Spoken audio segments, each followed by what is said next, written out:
Baik, pada pagi ini saya ingin membawa kita bersama-sama untuk belajar satu kebenaran firman Tuhan yang sangat menguatkan saya secara pribadi dan membawa saya atau memimpin saya di dalam perjalanan rohani saya bersama dengan Tuhan. Di Injil Markus 12 ayat 30 dan ayat 31, kita baca firman Tuhan ini. Firman Tuhan berkata demikian, "Kasihilah Tuhan Allahmu dengan segenap hatimu, dan dengan segenap jiwamu, dan dengan segenap akal budimu, dan dengan segenap kekuatanmu." Dan hukum yang kedua ialah, kasihilah sesamamu manusia seperti dirimu sendiri. Tidak ada hukum lain yang lebih utama daripada kedua hukum ini. Di dalam firman Tuhan ini adalah satu respon dari Tuhan Yesus dari pertanyaan seorang yang muda tapi masih kaya. Yang mana dia katakan apa yang dia harus lakukan supaya dia masuk dalam kerajaan Allah. Lalu Yesus bertanya kepada anak muda ini, apa yang dikatakan dalam hukum Taurat? Lalu dia katakan, semua ini yang tertulis dalam hukum Taurat, saya telah lakukan sejak daripada muda. Dan pada akhirnya Tuhan Yesus memberikan satu jawaban yang sangat penting. Kasihilah Tuhan Allahmu dengan segenap hatimu, dan dengan segenap jiwamu, dan dengan segenap akal budimu, dan dengan segenap kekuatanmu. Dan hukum yang kedua ialah kasihilah sesama manusia seperti dirimu sendiri. Tidak ada hukum lain yang lebih utama daripada kedua hukum ini. Kalau kita membaca dari apa yang Yesus nyatakan di sini, dia berikan satu kesimpulan ataupun satu yang mengikat, menyeluruh terhadap hukum Tuhan. Seperti yang Yesus katakan, tidak ada hukum lain yang lebih utama daripada kedua hukum ini. Karena alasannya ini, kalau kita mengasihi Tuhan dan mengasihi sesama, kita pasti tidak melakukan apa yang jahat. Kita akan menyukakan hati Tuhan, kita mau hidup untuk menyukakan hati Tuhan. Tapi kalau seandainya kita hanya fokus kepada sesama, mengasihi sesama, itu tidak lengkap ataupun itu tidak sempurna. Oleh karena ia harus berdasarkan kepada kita mengasihi Tuhan. Kita mengasihi Tuhan Allah kita.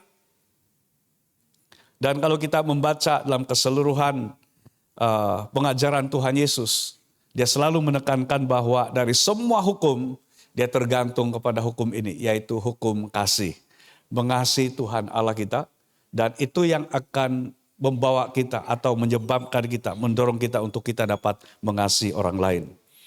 Pada pagi ini saya mau kita belajar bersama-sama dari firman Tuhan ini dengan satu tema, mengasihi Allah. Ini suatu yang sangat indah sekali. Memang semua orang menginginkan berkat Allah. Amin. Semua kita mau diberkati oleh Tuhan. Kalau sekiranya kita bertanya kepada seorang, maukah mereka didoakan untuk diberkati oleh Tuhan? Pasti mereka mau.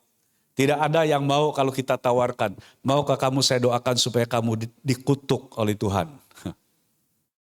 Tidak ada yang mau seperti itu. Semua orang mau diberkati. Namun Alkitab menegaskan bahwa janji-janji Allah diberikan kepada mereka yang mengasihinya. Itu sebabnya di dalam pembacaan tadi itu Tuhan Yesus memberitahukan, dimulai dengan ini, kasihilah Tuhan Allahmu dengan segenap, dan semua itu secara total, secara menyeluruh dalam diri kita, kita sungguh-sungguh mengasihi Tuhan. Saya membawa kita untuk pelajari satu perkara yang sangat indah sekali daripada janji Tuhan bagi kita yang mengasihi Dia. Yaitu tentang apakah janji Allah bagi mereka atau bagi kita yang mengasihinya, yang mengasihi Tuhan. Yang pertama,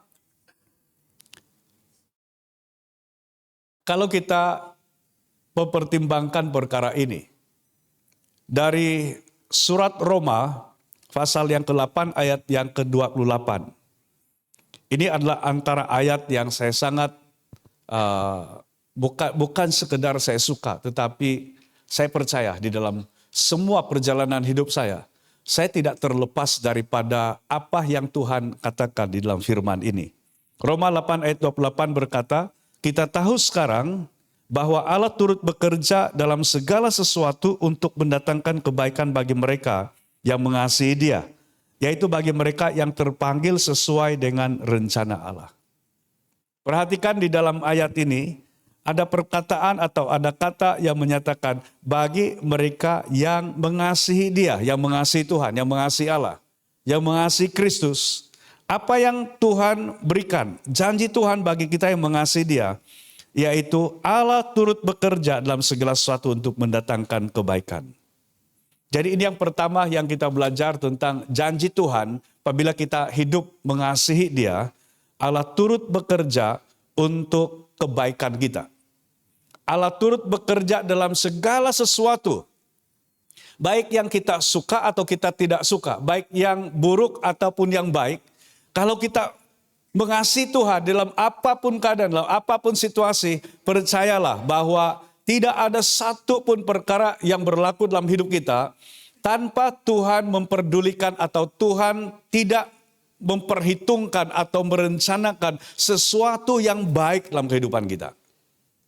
Yang selalunya yang kita pertimbangkan, yang menjadi fokus kita adalah apa yang kita sedang alami sekarang. Apa yang kita sedang rasa sekarang.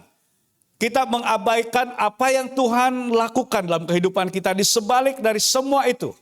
Kalau kita membaca di dalam Alkitab, banyak peristiwa atau banyak keadaan di mana kita melihat dan kita dapat menyaksikan bagaimana Allah turut bekerja dalam segala sesuatu untuk mendatangkan kebaikan. Sebagai contoh, Yusuf. Yusuf memang dari usia mudanya, Tuhan sudah berikan visi, penglihatan tentang masa depan, bahwa Yusuf akan menjadi pemimpin. Sehingga semua 11 saudaranya yang lain akan tunduk kepada dia. Bahkan ibu dan bapak Yusuf sendiri akan tunduk kepada dia. Dan itu telah menimbulkan rasa iri dan tidak senang daripada abang-abang Yusuf. Yang singkat cerita apa yang terjadi ketika bapak mereka, Yakub, memerintahkan Yusuf untuk melihat bagaimana saudara-saudaranya yang sedang menggembalakan kambing domba di tempat yang cukup jauh juga. Adakah mereka baik-baik? Dan Yusuf pergi di situ dengan memakai jubah pemberian bapak mereka yang membuat kecemburuan daripada saudara-saudara Yusuf sendiri. Karena Yusuf dilihat lebih dikasihi oleh bapak mereka dan mereka menganggap bapak mereka itu pilih kasih. Lebih memberikan perhatian kepada Yusuf. Dalam keadaan di mana mereka sebenarnya tidak sedang dengan Yusuf, ketika Yusuf dilihat mendatangi mereka, mereka merencanakan sesuatu yang jahat. Mereka sebenarnya mau membunuh Yusuf. Mereka menangkap Yusuf, kemudian dimasukkan di dalam sebuah sumur atau sebuah perigi yang tidak berair. Kemudian dengan maksud mereka akan membiarkan Yusuf mati di situ, mati kelaparan, tidak dapat keluar, tidak dapat minum, tidak dapat makan. Dia mungkin akan mati kesejukan atau apa yang berlaku. Kemudian seorang dari kalangan mereka itu membuat rencana untuk coba membebaskan Yusuf nanti. Apabila saudara-saudara yang lain tidak dapat perhatikan. Tapi akhirnya mereka ubah rencana mereka. Mereka menjual Yusuf kepada Khalifah Ismail. Kemudian akhirnya Yusuf dibawa ke Mesir, masuk di pasar perhambaan. Kalau dahulu ini ada pasar perhambaan. Bukan hanya ada pasar ikan, pasar ayam, tapi ada pasar perhambaan. Dan yang dijual beli di situ itu adalah para hamba. Dan Yusuf ini dikatakan sangat tinggi nilai oleh karena kenapa? Dia masih muda, dia handsome, dan buktinya adalah yang mendapatkan Yusuf adalah Potifar. Siapa Potifar?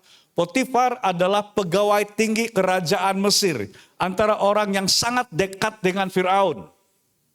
Dia kemungkinan antara barisan menteri di level pertama. Bukan timbalan menteri, tapi menteri yang mungkin menteri kanan daripada Firaun. Berarti dia bukan hanya ada kekuasaan, tetapi Potifar dia mempunyai harta, kekayaan. Dan dari semua yang membeda Yusuf atau yang telah menawarkan harga yang paling tinggi, Potifar tidak dapat dikalahkan daripada harga yang paling tinggi dan Potifar yang mendapatkan Yusuf.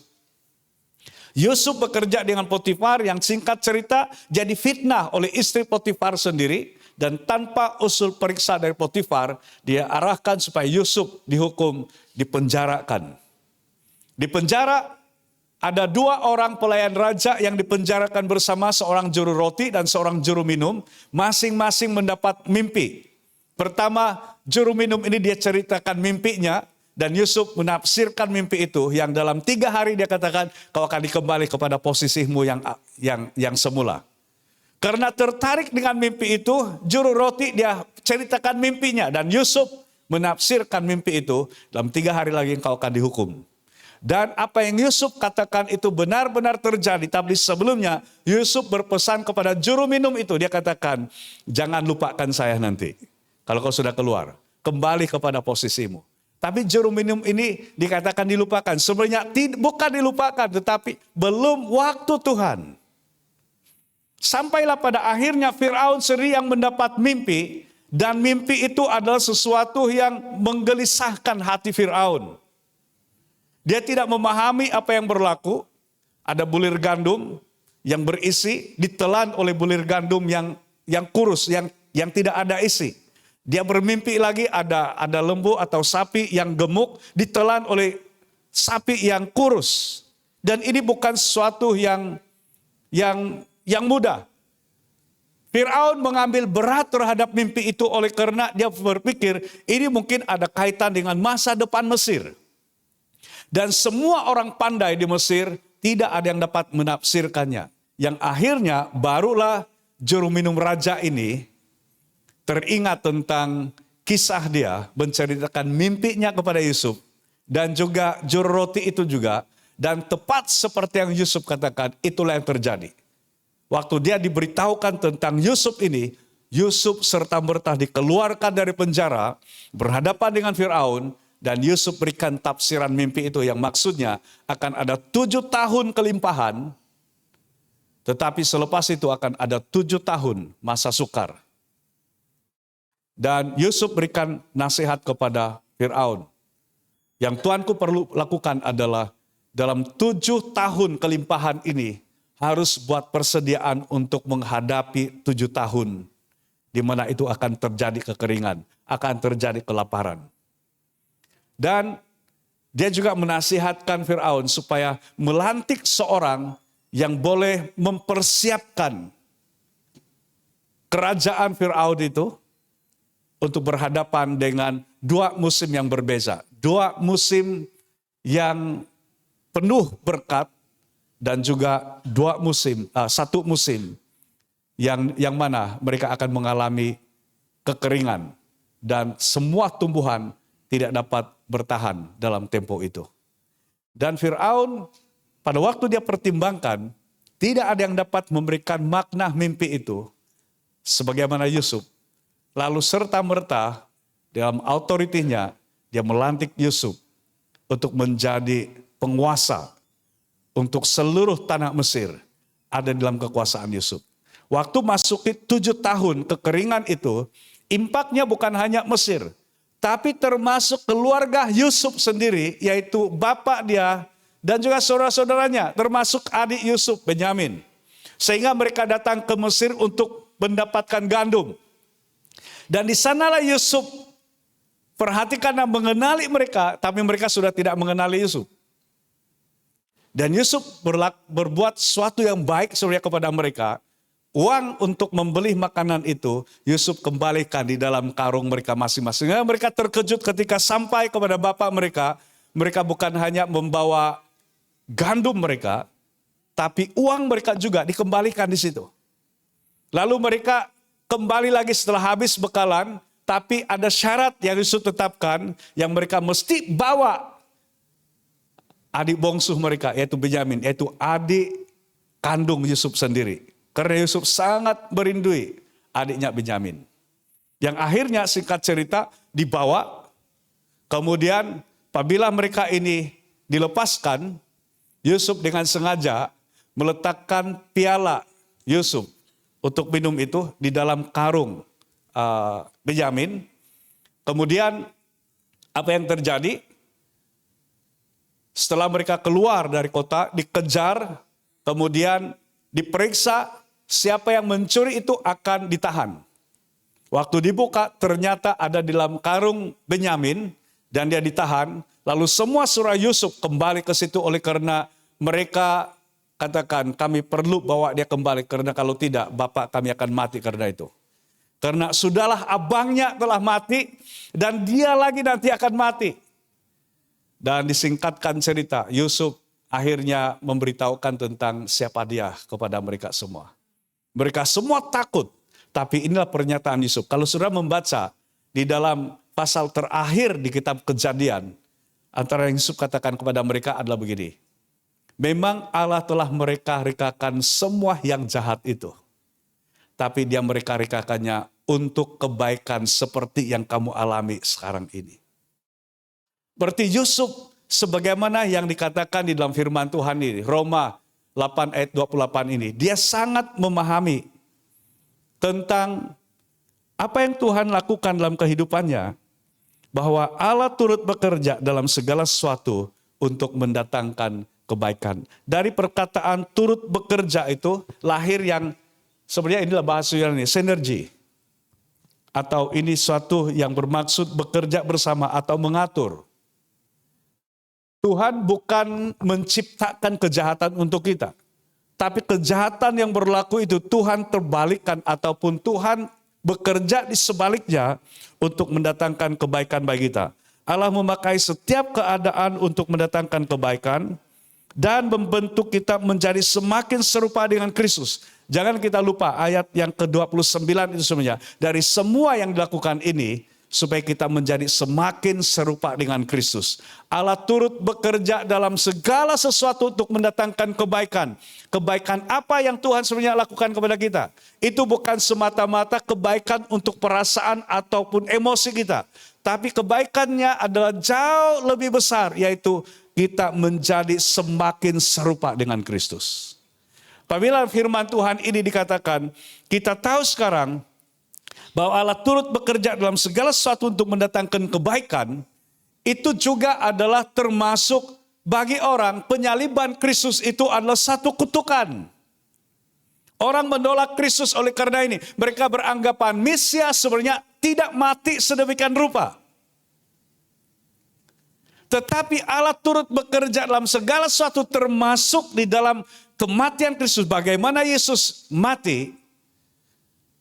Sehingga dari itulah semua tuntutan terhadap dosa dan akibat dosa kita telah diselesaikan Kristus di atas kayu salib. Dan iblis sendiri sebenarnya dia pikir dia sudah mengalahkan Kristus dengan menyalibkan Kristus. Tetapi Allah membuat segala sesuatu menjadi kebaikan bagi kita. Sehingga melalui pengorbanan Kristus itu kita sekarang beroleh kemenangan di dalam Tuhan. Masalah tidak mengubah rancangan Allah, tapi Allah mengubah masalah untuk mendatangkan kebaikan bagi kita yang mengasihinya. Yang kedua, yang Tuhan janjikan bagi kita yang mengasihinya. 1 Korintus 2 ayat 9 dikatakan, tetapi seperti ada tertulis, apa yang tidak pernah dilihat oleh mata dan tidak pernah didengar oleh telinga, dan yang tidak pernah timbul dalam hati manusia. Semua yang disediakan Allah untuk mereka yang mengasihi Dia. Perhatikan sekali lagi dikatakan sini, untuk mereka yang mengasihi Dia. Perkataan disediakan dari bahasa asli ini bermaksud telah menyediakan. Itu berarti sudah disediakan. Sudah terlebih dahulu sebelum kita menerimanya. Atau sebelum kita mendapatkannya, Tuhan sudah sediakan. Dan apa yang Tuhan sediakan? Allah menyediakan perkara yang melampaui kemampuan manusia untuk melihat, mendengar, atau membayangkannya. Kadangkala tafsiran kita terhadap ayat ini, mungkin sebelum ini tidak pernah terfikir untuk membeli kereta, apa sudah itu Rin? Jeto. Jeto. Dan apabila mendapat itu dan melihat, baru kita pikir, apa yang tidak pernah saya pikirkan, apa yang tidak pernah timbul pikiran, itu yang Tuhan sediakan. Sebenarnya bukan itu maksud Tuhan.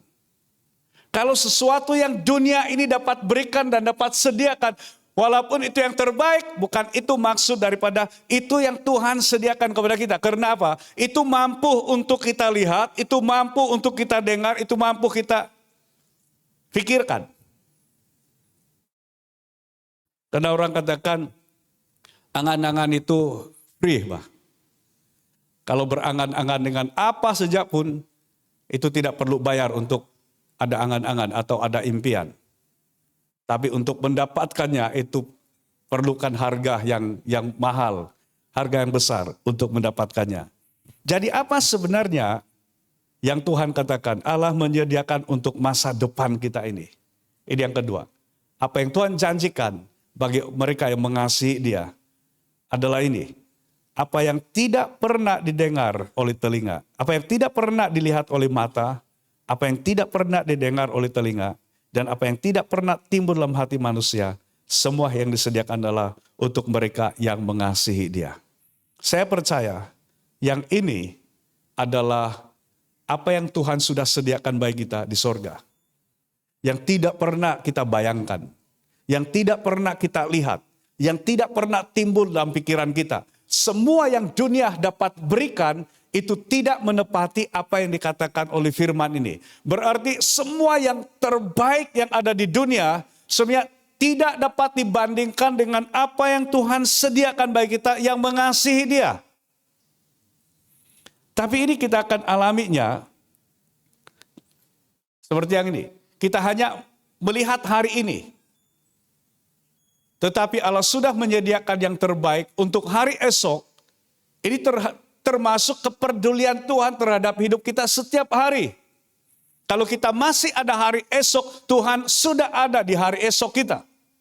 Tapi Dia bukan hanya terbatas untuk hari esok kita sewaktu kita di dunia ini, tapi bahkan untuk hidup kekal kita bersama dengan Tuhan yang ada di sorga.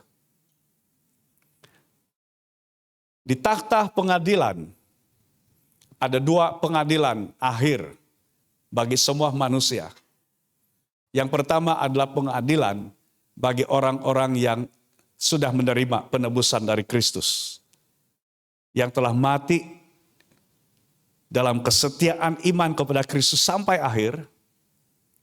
Dan pengadilan bagi orang yang telah menolak untuk menerima Injil atau menerima pengampunan dari Tuhan Yesus.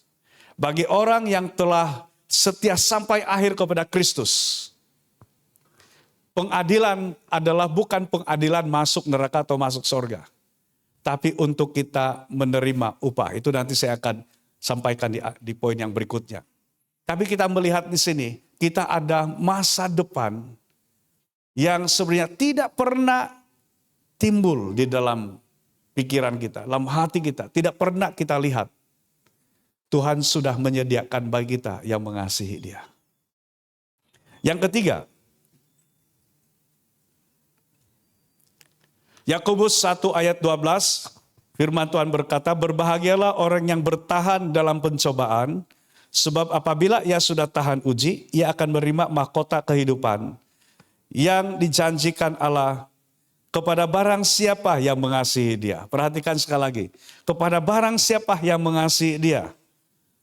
Tuhan sudah menyediakan dan kita akan menerima mahkota kehidupan bagi orang yang mengasihi Dia. Perkataan mahkota ini sebenarnya dari perkataan Stepanon ataupun dalam perkataan yang lain itu yang dikatakan Stefanus. Orang yang mati dibunuh karena iman. Yang pertama dicatatkan dalam kitab Kisah Para Rasul. Nama dia Stefanus. Itu berbicara tentang mahkota kemenangan. Allah menjanjikan mahkota kehidupan kepada mereka yang tetap mengasihinya dan bertahan dalam pencobaan hingga akhir. Ini suatu yang sangat indah sekali bagi kita sebagai orang percaya. Tetapi dikatakan di sini, kepada barang siapa yang mengasihi Dia.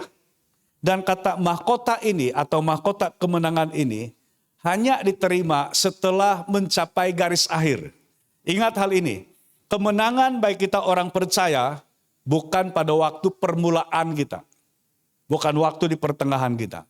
Tapi kemenangan kita yang sebenarnya itu adalah di akhir kita.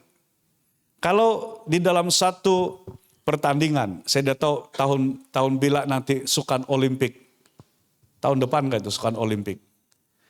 Kalau Sukan Olimpik nanti, antara sukan yang dianggap sebagai yang terbesar, yang teragung dalam Sukan Olimpik adalah lari 100 meter.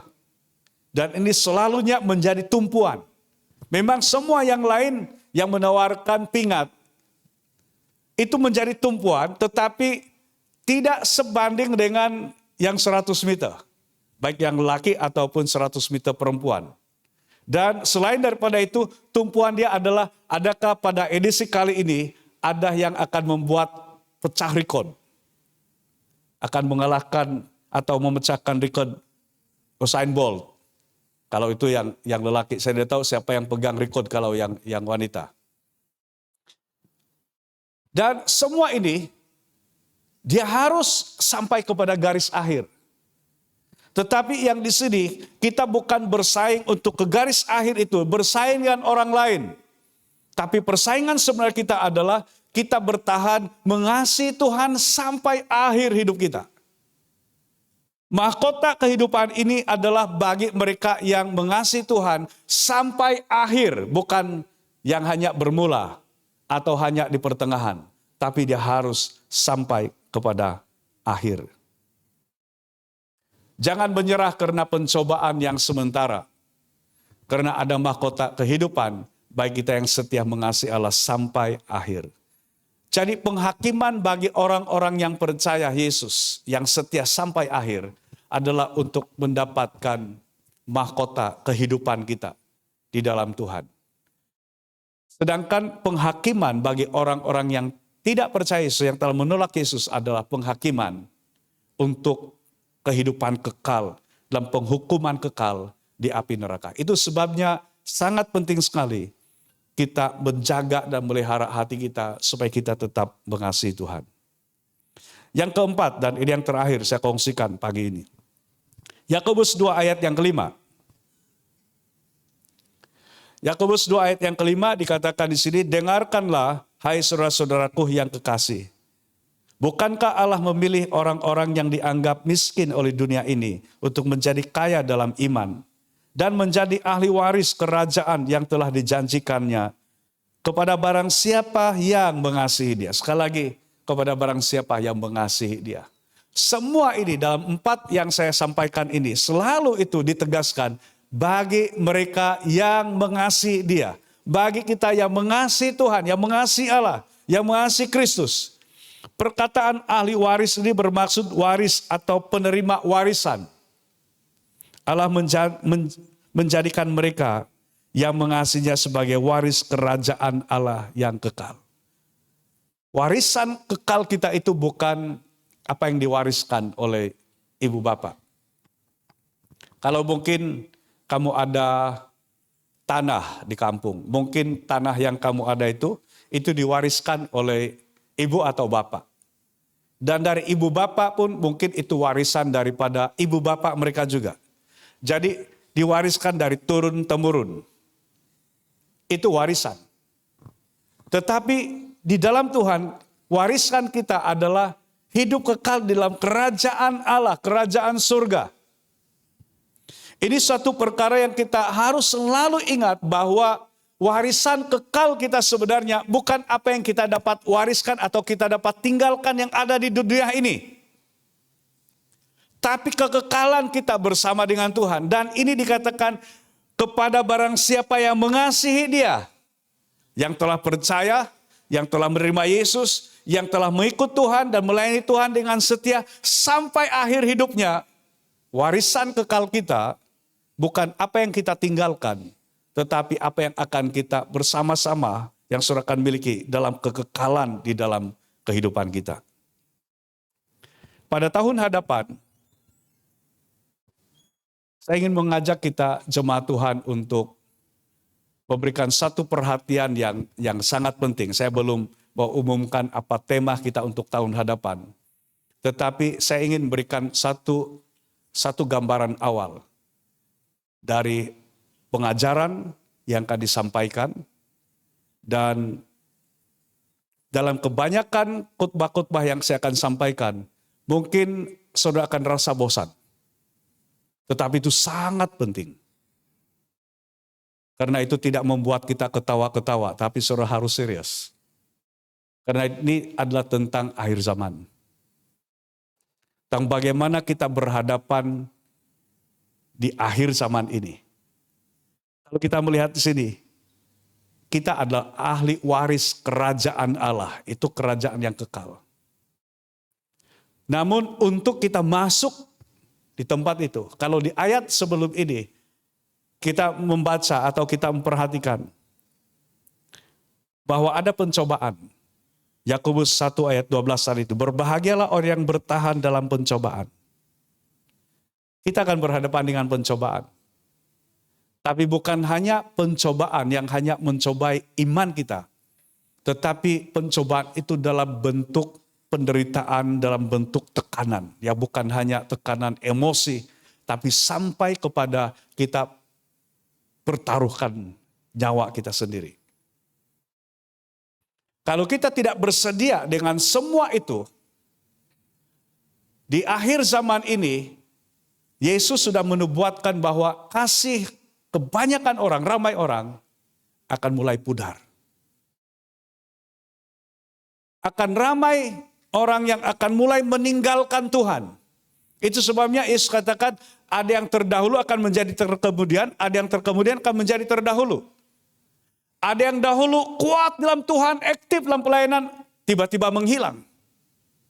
Tapi ada pula yang selama ini hidup di dalam keduniawian, tapi setelah percaya terima Yesus, dia setia ikut Tuhan. Dan yang sangat menentukan itu adalah di akhir. Tapi selain daripada itu, di akhir zaman ini, penyesatan juga akan semakin hebat dan akan sangat mudah. Ramai orang akan disesatkan. Bagaimana itu terjadi? Itu sebabnya saya ingin ingatkan jemaat, tidak salah kamu mendengar khotbah-khotbah baik di TikTok ataupun di YouTube. Tapi kebanyakan apa yang mereka sampaikan di sana, mereka tidak bertanggung jawab terhadap kita. Kalau sekiranya saya berkhotbah dan memang saya salah, saya masih boleh perbetulkan itu di hadapan jemaat. Tapi kalau apa yang kamu dengar dari berbagai sumber, dan itu adalah sesuatu yang bertentangan dari firman, dan saudara berpegang kepada itu, tidak ada yang dapat bertanggung jawab dari apa yang saudara imani atau saudara pegang. Itu sebenarnya hati-hati, terutama tentang pengajaran-pengajaran yang sudah tidak percaya Roh Kudus, pekerjaan Roh Kudus, yang sudah tidak percaya Yesus 100% manusia, tapi juga 100% Allah. Ada yang mulai memperkenalkan sebenarnya Tuhan itu satu dan satu-satunya yang disebut oneness. Ini sudah banyak pengajaran yang mulai menular. Kristen progresif. Saudara harus hati-hati dengan semua itu. Oleh karena Alkitab sudah memberikan pernyataan dari awal. Yesus sudah menyatakan bahwa akan terjadi penyesatan.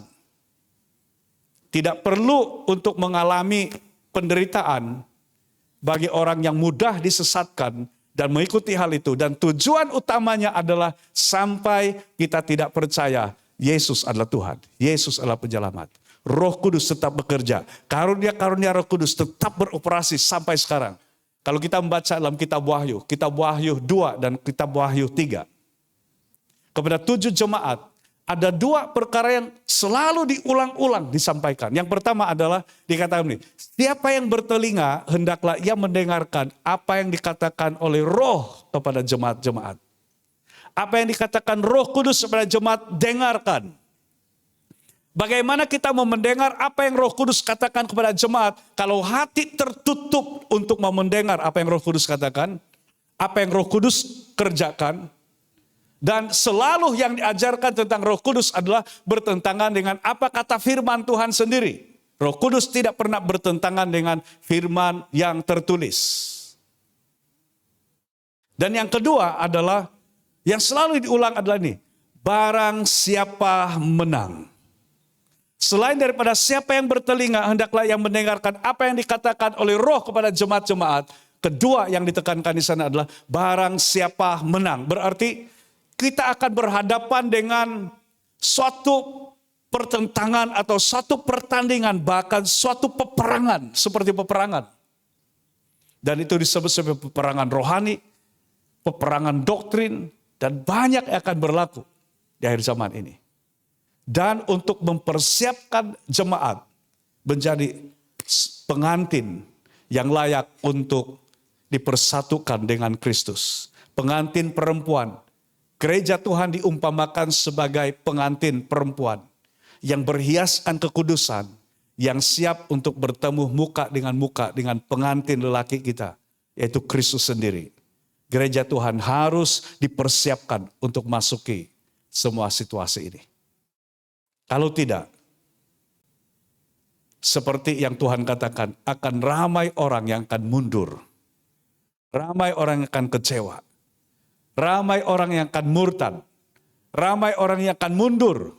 Ramai orang yang akan tersesat.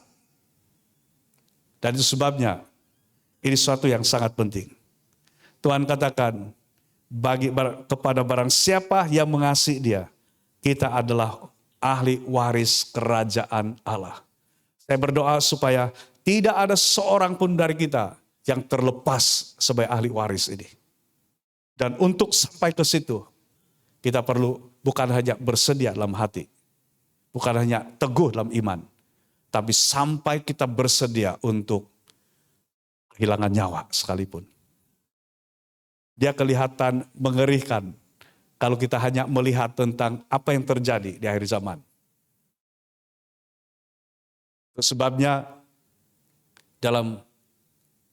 kalau Tuhan masih izinkan kita bersama pada tahun hadapan, ini tentunya suatu pelajaran yang akan mempersiapkan kita jemaat Tuhan. Seperti lagu tadi, walaupun gunung ini tidak berpindah, pada waktu itu gunung yang dimaksudkan itu akan nyata betul-betul. Saudara berdoa untuk gunung itu berpindah pun mungkin tidak berpindah. Gunung penderitaan, gunung tantangan terhadap iman kita. Tetapi kita harus tetap percaya dalam apapun keadaan. Pada bila-bila waktu sebenarnya dari sekarang ini, Tuhan akan datang. Tuhan akan menjemput orang-orang pilihannya, yaitu orang-orang yang dipilih di dalam Kristus, yang telah memilih Kristus. Pada bila-bila waktu sekarang ini, itu kalau saya secara pribadi, kalau sekiranya tidak salah apa yang saya pahami. Kalau seandainya kita mulai mendengar pengumuman ini akan diumumkan oleh siapa saja nanti Perdana Menteri Israel, sama ada masih Benjamin Netanyahu. Kalau dia akan umumkan, pada tarik ini, katakan 10 hari bulan 11, itu ngam-ngam hari jadi saya.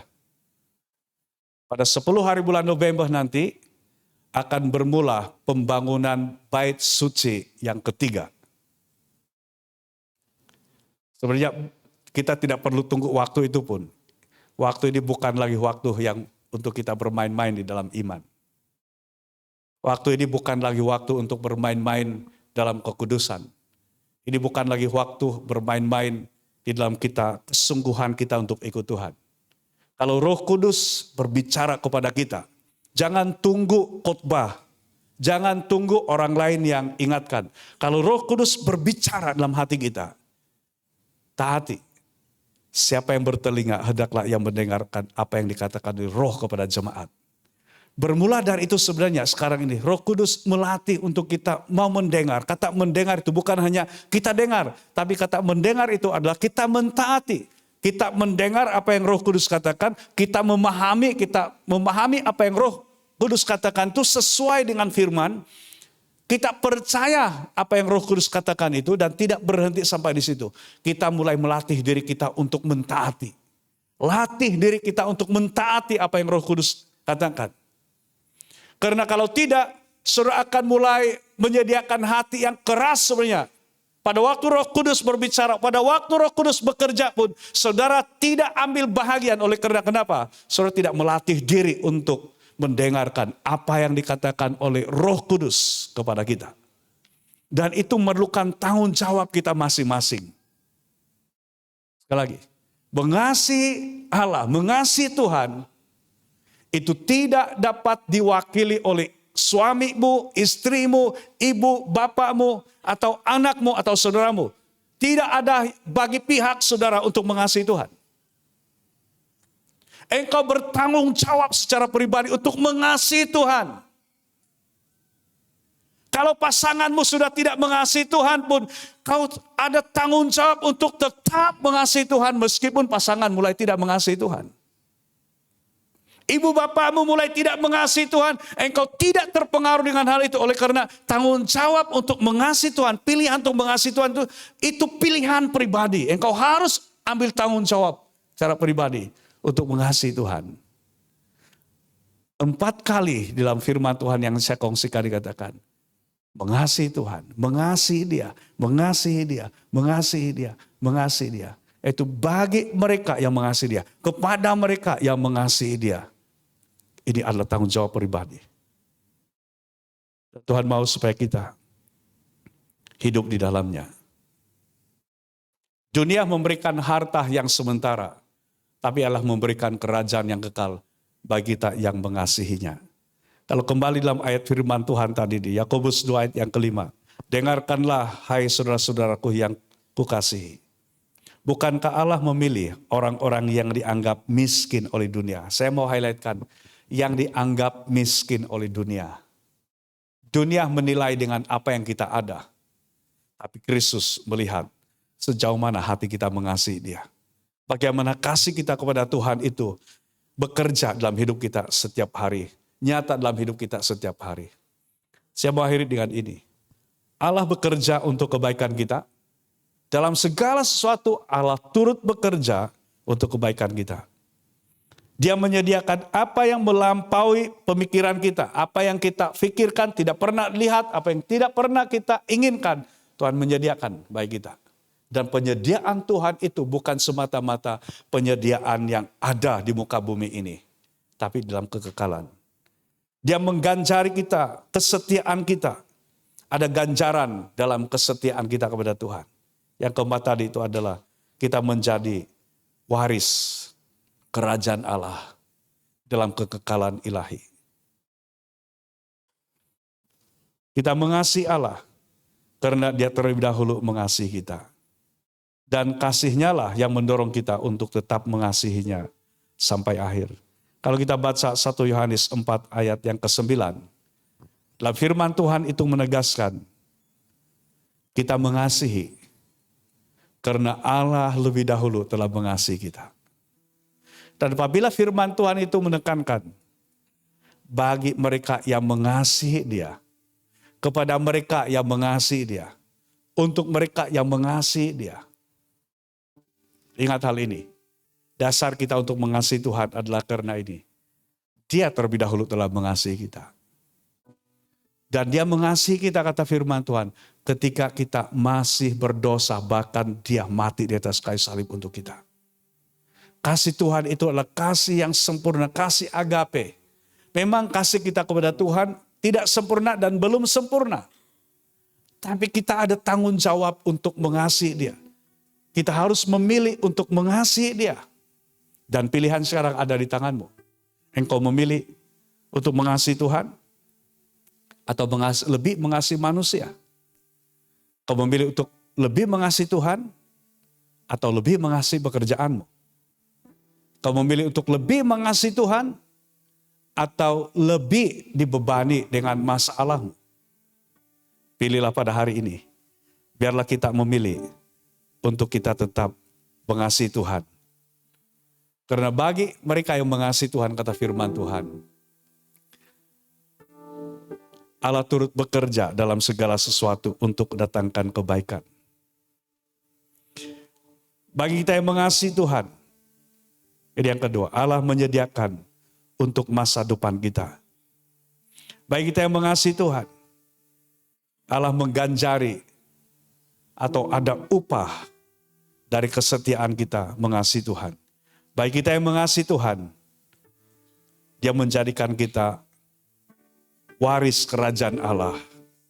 Allah mewariskan kerajaannya kepada kita. Dan biarlah masing-masing dari kita mulai hari ini ambil tanggung jawab ini dengan engkau berkata dan melakukan dengan setia sampai akhir. Saya mau mengasihi Tuhan. Saya mau mengasihi Allah. Apapun keadaan, apapun situasi, tidak ada tukar gantinya kasih saya kepada Tuhan. Dia yang kita kasihi, dia yang kita imani, dia yang kita layani sampai akhir hidup kita. Mari kita berdiri bersama-sama. Saya mengajak kita nyanyikan lagu ini. Dari hal ini saya percaya akan menjadi dasar kita juga untuk kita mengasihi Tuhan, kita percaya Tuhan, dan kita mempercayakan hidup kita sepenuhnya kepada Tuhan. Haleluya Yesus.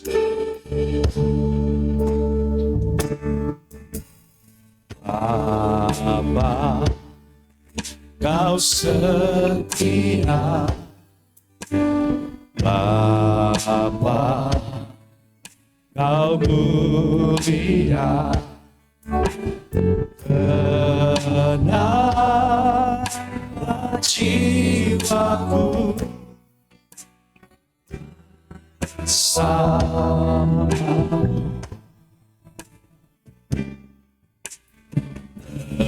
lebih dari harta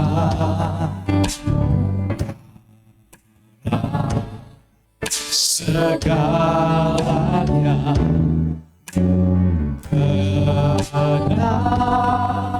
Kenalah jiwaku dalam hadirat-Mu, tunjukkan kasih setiamu. Kau menyediakan yang ku perlu. Kau setia, Kau berikan sekarang dan selamanya. Kau tunjukkan kasih setiamu. Kau menyediakan yang ku perlu.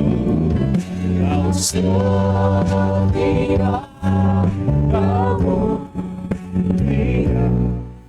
Bapa, Kau setia. Kau tunjukkan kasih-Mu Tuhan. Kau tunjukkan kasih setiamu. Kau menyediakan yang ku perlu. Kau setia, Kau berikan. Dulu, sekarang, dan selamanya. Kau tunjukkan kasih setiamu. Kau menyediakan yang ku perlu. Kau setia. Haleluya. Bapa, Kau setia. Mari semua kita responi firman Tuhan ini.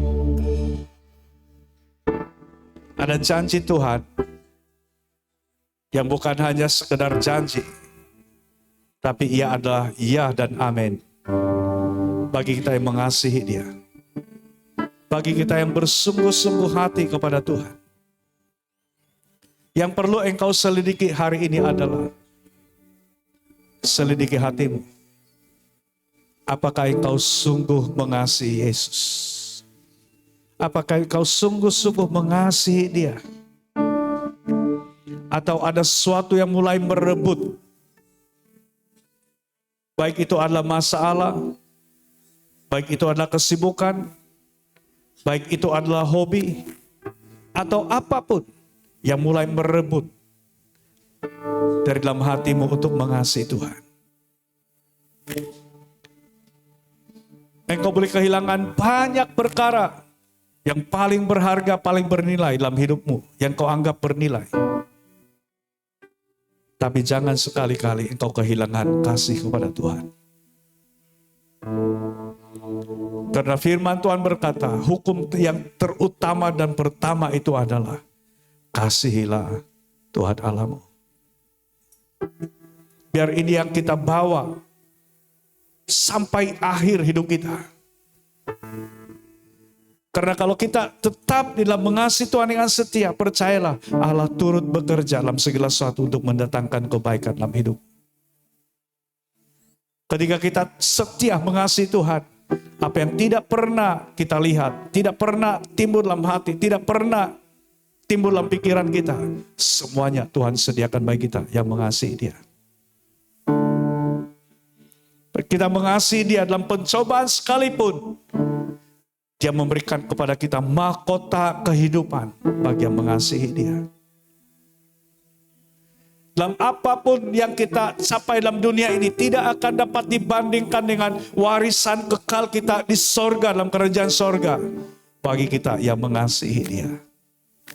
Yang Tuhan minta darimu pagi ini, kasihilah Tuhan Allahmu dengan segenap hatimu, dengan segenap akal budimu, dengan segenap kekuatanmu, dengan semuanya. Kasihlah Tuhan Allahmu. Bapak, saya berdoa untuk setiap anak-anakmu pada pagi ini. Biarlah kasih kami kepadamu Tuhan benar-benar murni di hadapanmu Tuhan. Kasih kami Tuhan tidak dipengaruhi lagi oleh keadaan kami, oleh orang lain, oleh situasi. Tapi biarlah hati kami dimurnikan untuk mengasihi Engkau Tuhan. Karena dalam mengasihi-Mu, ada janji ya dan amin daripadamu bagi kami yang mengasihi-Mu dengan setia. Saya berdoa Tuhan supaya firman-Mu akan terus-menerus tertanam dan hidup di dalam diri kami masing-masing, menuntun kesetiaan kami kepadamu sampai akhir hidup kami. Terima kasih Bapa, di dalam nama Tuhan Yesus kami berdoa. Amin.